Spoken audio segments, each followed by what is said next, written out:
Queridos estudiantes, reciban un cordial saludo. El día de hoy vamos a hablar del módulo de lectura crítica, uno de los módulos más importantes de las competencias genéricas a las que ustedes se van a enfrentar el día de la prueba. La lectura es transversal a todo el proceso. Es importante que por favor la practiquen y continúen ustedes en un proceso de formación de lectura intertextual y textual. El día de hoy vamos a revisar un video en donde vamos a encontrar los elementos claves a la hora de responder. Primero, quién es el autor, cuáles son las palabras claves y qué tipo de tips tenemos que tener en cuenta para resolver las preguntas. Vamos al video. Módulo Lectura Crítica. Ejemplo de pregunta. Tema: textos continuos y discontinuos. Para comenzar, lee atentamente el texto que se encuentra a continuación.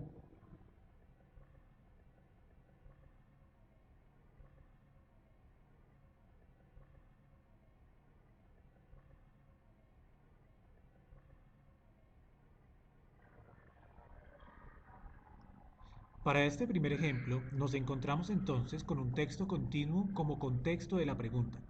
Recordemos que estos son textos que comprenden una lectura secuencial, organizada en párrafos. En este caso, el texto es de tipo argumentativo y podemos notarlo inicialmente si observamos la fuente referida, que lo ubica como un artículo de opinión. Vale la pena recordar que las preguntas de este módulo proponen cuatro opciones de respuesta, donde sola una de ellas es la clave. En este caso, la pregunta requiere que el estudiante logre identificar la estructura argumentativa usada por la autora del texto. Esta situación corresponde a la evaluación de la tercera competencia en lectura crítica, que es reflexiona a partir de un texto y evalúa su contenido. Si nos remitimos directamente al texto, podemos evidenciar que la autora incluye en su discurso las palabras de Maurice Suárez, como una autoridad que da sustento a sus postulados. Por lo tanto, la respuesta es la clave A, es la que señala la cita como argumento. Continuemos. Lee atentamente de nuevo el texto que se encuentra a continuación.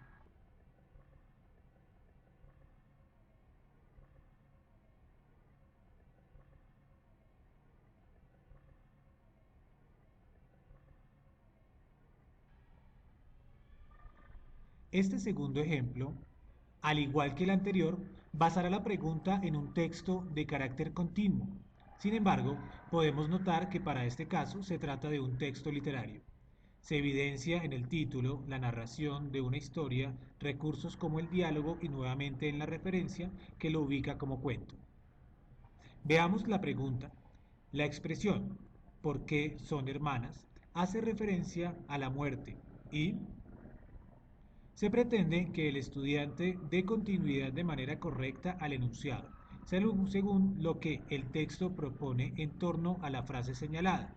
Esta competencia consiste en identificar y entender los contenidos locales que conforman un texto. Ahora bien, si nos fijamos en estas dos líneas, se reconoce la expresión literal que denomina hermanas a la muerte y a la vida.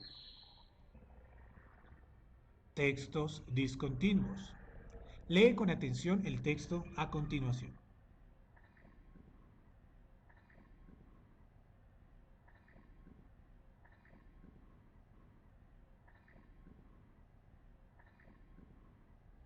La evaluación de este módulo también hará uso de textos discontinuos, como contextos de diferentes preguntas.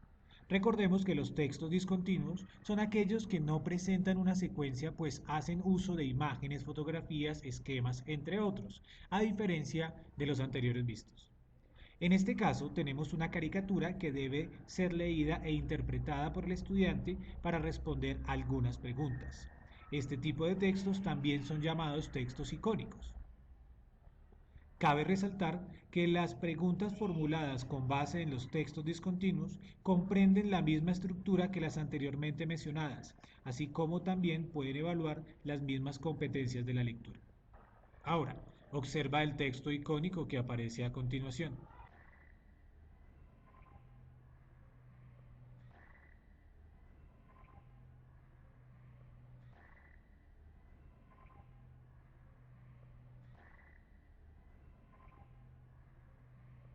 Para este ejemplo, nos proponen un esquema comparativo entre dos compañías, Windows y Linux, en diferentes aspectos.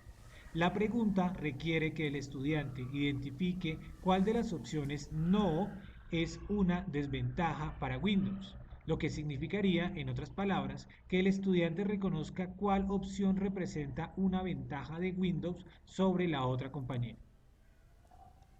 Si observamos detenidamente las opciones de respuesta, encontramos que algunas de ellas constituyen una desventaja o no corresponden con la empresa en mención, caso de la opción A, C y D. Más aún, si revisamos el texto, se reafirma que el componente de difusión Windows lleva la delantera, pues presenta menos limitantes. Espero que Bien, la información de este video como sea vimos, de es su muy completo importante tener provecho. en cuenta la lectura, las palabras claves y los momentos y sujetos que nos están hablando. Les hacemos una invitación extensiva a que sigan leyendo, ya que la lectura es el elemento sustancial de la prueba. Muchas gracias por vernos y sigan en su proceso.